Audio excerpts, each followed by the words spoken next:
O cheiro de sangue ainda pairava na praça quando o sol começou a cair atrás das serras secas. A vila de Pedra Morta sempre fora pequena, esquecida e silenciosa, mas naquela tarde, o silêncio tinha outro peso. O vento soprava carregando poeira e medo, batendo nas portas como um aviso. Ninguém falava, ninguém olhava nos olhos. Todos sabiam o que tinha acontecido. Todos sabiam quem tinha feito. E, pior ainda, sabiam que nada seria feito, porque ali, naquela terra dura, a justiça nunca chegava. Pelo menos, não sozinha. O garoto morto no meio da praça era só mais um dos muitos que já tinham caído nas mãos dos mesmos homens que reinavam como donos da vida e da morte. 3 irmãos conhecidos como os rastejadores, homens que cresceram aprendendo a matar antes mesmo de aprender a falar direito. Eles eram o tipo de gente que cuspia no chão, e a terra abria espaço. O povo temia,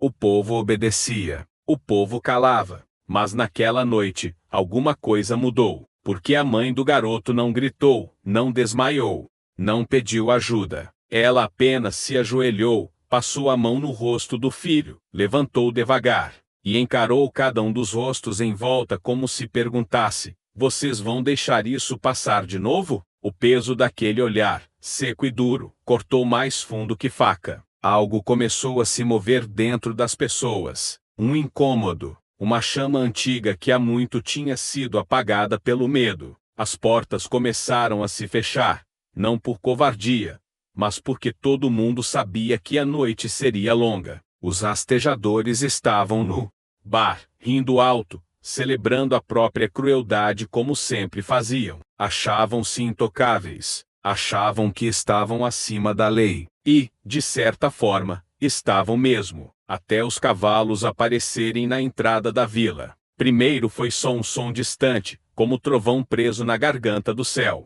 Depois, o chão começou a tremer levemente. Um menino que brincava na calçada correu para dentro de casa. As janelas se abriram devagar. Era estranho, era diferente. Ninguém naquele lugar andava a cavalo àquela hora. E então, eles surgiram 3 figuras altas, cobertas de poeira, chapéus baixos, armas amarradas ao lado da cela. Não eram cangaceiros, não eram policiais, não eram justiceiros conhecidos. Eram estranhos, estranhos naquelas bandas, estranhos o suficiente para fazer até o vento parar. Os cavalos marcharam devagar pela rua principal, e as pessoas se afastavam como água abrindo caminho para uma pedra lançada no rio. O silêncio ficou tão pesado que parecia que o ar tinha virado pedra. Os 3 cavaleiros não falavam, não olhavam para os lados, não pediam informação. Eles simplesmente seguiam até o centro, onde o corpo ainda estava estendido. Lá, pararam, sem descer do cavalo, sem dizer uma palavra. A mãe do garoto se aproximou primeiro.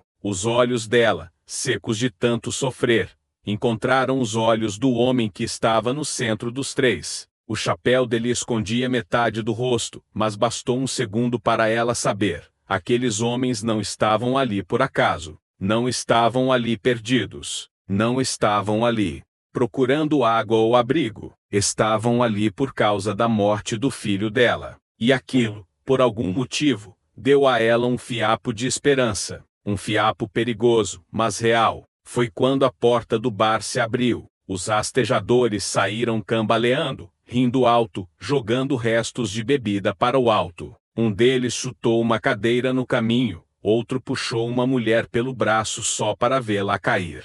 Eles queriam mostrar força. Sempre quiseram, mas naquela noite, cada passo deles era observado por aqueles 3 cavaleiros. E isso ninguém ali tinha visto antes. Alguém tendo coragem de olhar para os rastejadores, como se olhasse para qualquer homem comum. Quem são vocês? Gritou o mais velho dos irmãos, com a voz carregada de deboche. Nenhum dos cavaleiros respondeu. Tão perdidos, é? Insistiu o segundo, rindo. A estrada é para lá. O silêncio dos cavaleiros começou a incomodar. Um deles, o mais novo dos irmãos, cuspiu no chão e ameaçou sacar a arma, mas o mais velho levantou a mão, ordenando calma. Ele estava olhando fixamente para o homem no centro. Algo naquele olhar o incomodou. Era como se estivesse encarando alguém que não temia a própria morte. E esse tipo de homem sempre dá problema. Vocês estão procurando encrenca?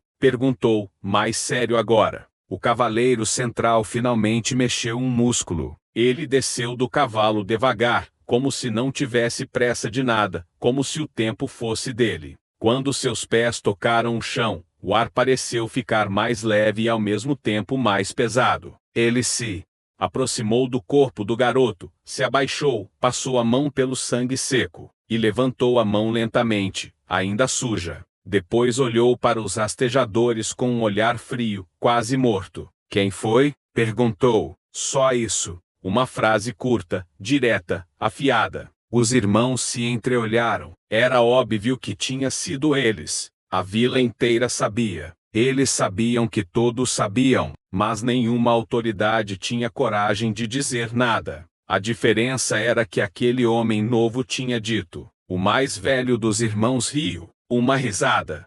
Seca, vazia, quase nervosa. E o que é que você vai fazer se for a gente? O cavaleiro limpou o sangue na própria roupa, como se estivesse lidando com poeira. E então, finalmente respondeu, vou terminar o que começou. Essa frase fez Pedra Morta acordar.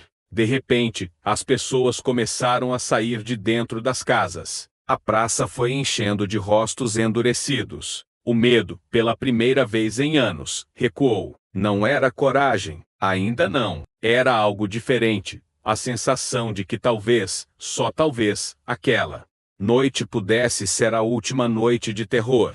Os rastejadores perceberam a mudança no ar. O segundo irmão puxou a arma, rápido como sempre fazia, mas não rápido o suficiente. O cavaleiro central sacou-a dele antes, e o tiro ecoou tão alto que pareceu dividir o mundo em dois. O segundo irmão caiu sem nem ter tempo de entender. A vila inteira ficou em choque. O mais novo dos irmãos correu para trás de uma carroça, atirando sem mira, sem controle. O cavaleiro da esquerda avançou, desmontou do cavalo, correndo, e o som da luta explodiu entre as casas. O mais velho, agora sozinho e apavorado, tentou correr para o bar, mas a mãe do garoto morto se colocou no caminho. Ela não tinha arma, não tinha força, não tinha nada além de dor.